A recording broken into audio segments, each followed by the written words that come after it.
Hrnček var. Na okraji malej dedinky, medzi zelenými lúkami a voňavým lesom, stála chalúbka so slamenou strechou. Bola stará, trochu nakrivo, ale vnútri vždy voňala po chlebe, sušených bylinkách a láskavom domove. V tej chalúbke žila chudobná vdova so svojou jedinou dcérou. Nemali veľa, len pár sliepok, starý pecník, zo pár tanierov a malú záhradku, v ktorej rastla pažítka, mrkva a kúsok kapusty.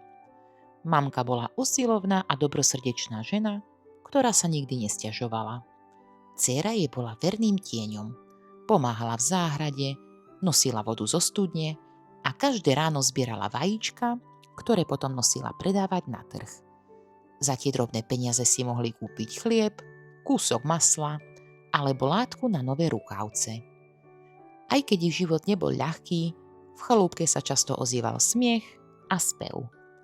Jedného teplého letného dňa však mamka ochorela. Sedela pri okne bledá a unavená a povedala: Dieťa moje, necítim sa dobre. Dnes musíš ísť do lesa ty nazbierať jahody. Budeš mať čo predať? A ja si zatiaľ oddychnem.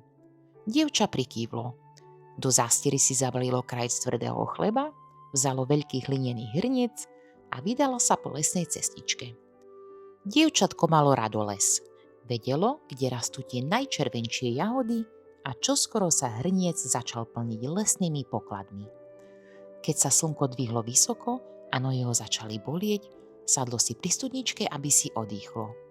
Vyťahlo chlieb a práve sa chystalo zahryznúť, keď sa z tieňa stromov vynorila stará žena. Vlasy mala biele ako sneh, šaty roztrhané a ruky trasľavé. Moje milé dievča, prehovorila ticho, nemala by si pre mňa kúsok chleba? Od včera som nemala v ústach ani sústo. Dievčatko sa zamyslelo na malú chvíľku. Čo by nie, babička, povedala s úsmevom. Vezmite si pokojne celý krajec, aj keď je tvrdý. Starenka sa usmiala. Vďaka ti, moje milé dievča, povedala. Si dobrá duša a za tú dobrotu ti chcem niečo darovať. Z košíka vyťahla malý hlinený hrnček. Tento hrnček nie je obyčajný, zašepkala. Je čarovný. Ak mu povieš hrnček var, začne ti variť sladkú ovsenú kašu. Koľko len budeš chcieť. A keď povieš hrnček dosť, hneď prestane. Len si tie slova dobre zapamätaj, lebo inak... Starenka sa tajomne usmiala a jej hlas sa rozplynul v lesnom tichu. Dievča sa chcelo spýtať viac, no keď sa obzrelo, stará žena bola preč. Keď sa vrátila domov, porozprávala mamke všetko, čo sa stalo. Mamka len krútila hlavou. To nemôže byť pravda. Dievča postavilo hrnček na stôl a nesmelo povedalo. Hrnček, var. Najprv sa nič nedialo.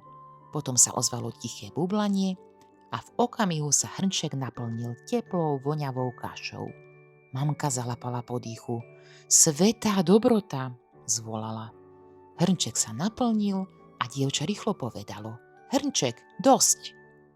A hrnček poslušne prestal. Obe sa pustili do kaše. Kaša bola jemná ako obláčik, sladká ako med a teplá ako objatie. Od toho dňa už nikdy nehladovali. Každý večer dcera povedala Hrnček, var. A mamka sa spokojne usmievala, keď sa domom šírila vôňa čerstvej sladučkej kaše. Takto prešli dni a týždne, až raz musela dcera ísť opäť na trh predať vajíčka. Mamka zostala doma sama. K večeru dostala hlad. Len trošku, povedala si, veď som si zapamätala, ako sa to robí. A povedala nahlas, Hrnček, var. Lenže kaša sa začala variť čoraz rýchlejšie. Najprv sa hrnček naplnil po okraj, potom začal pretekať. Kaša tiekla po stole, pomaly sa rozlievala na zem a čoskoro sa vlnila až k dverám.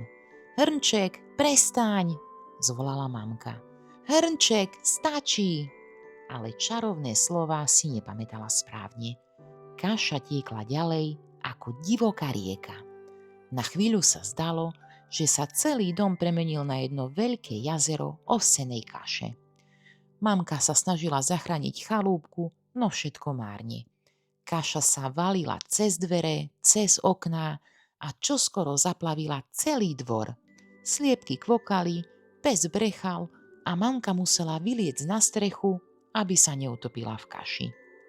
Keď sa dcera vracala z trhu, zďaleka videla, že sa niečo deje.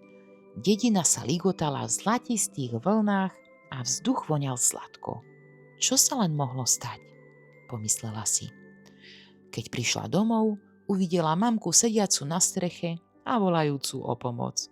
V tom jej to došlo. Hrnček. Bez váhania zakričala: Hrnček, dosť!